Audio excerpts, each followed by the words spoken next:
Hey everybody, I wanted to jump on and talk a little bit about verses in the Bible that we claim as our own that really weren't meant for us to claim as our own. Now that doesn't mean we shouldn't read them and we shouldn't take value from them, but listen to this verse. This is Joshua 1:9.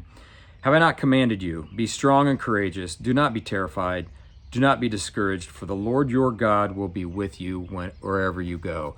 That is a fantastic verse. And it would be great if we could just reach in times of trouble and we could say, that verse says that the Lord is going to be with us wherever we go and we need not be afraid. Now, we can talk about fear some other time, but this is one where a lot of people claim this verse as their own. This is my life verse because the Bible says it. We got to read this stuff in context. This is a verse that was specifically written to Joshua because he was preparing to lead the Israelites into the promised land. Now, if we go back in this text, it talks specifically about the fact that Moses had just died. Joshua was stepping up as the leader to finish out what Moses had started, and that is lead the Israelites into the promised land. Let me give you a little context and read from chapter 1, verse 6. This is what God said. Be strong and courageous, because you will lead these people to inherit the land I swore to their forefathers to give to them. Be strong and very courageous. Be careful to obey the law my servant Moses gave you. Do not turn from it to the right or to the left, that you may be successful wherever you go. Do not let this book of law depart from your mouth. Meditate on it day and night, so that you may be careful to do everything that is written in it.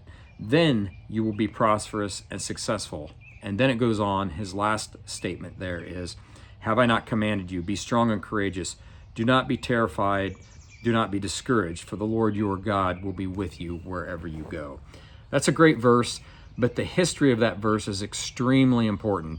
He not only told Joshua what he was going to do, but he commanded Joshua to follow the law, meditate on it day and night, to be a godly man. And then he said, be strong and courageous, I will not depart from you. So God laid the groundwork, and then he gave Joshua some very specific guidelines on what he was supposed to do. And then he said, do these things, and this is how it's going to work out. Now, there's a lot we can take from this. We can pray this verse. We can say, Lord, I'm doing everything I can to follow you. You know, as you led Joshua, would you please lead me? You know, we can pray these verses, but it's extremely important that we don't pick one specific verse of the Bible out and name it, claim it. In other words, Bible says it, I believe it, and move on. This verse was specifically for Joshua, for a specific time, for a specific task.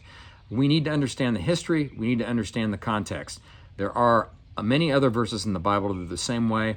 My goal here coming up is to cover some more of them. So with that, it's extremely important that we understand the context in which these verses are written, who they're written to, and then we can apply them to our own heart. We can apply them in prayer.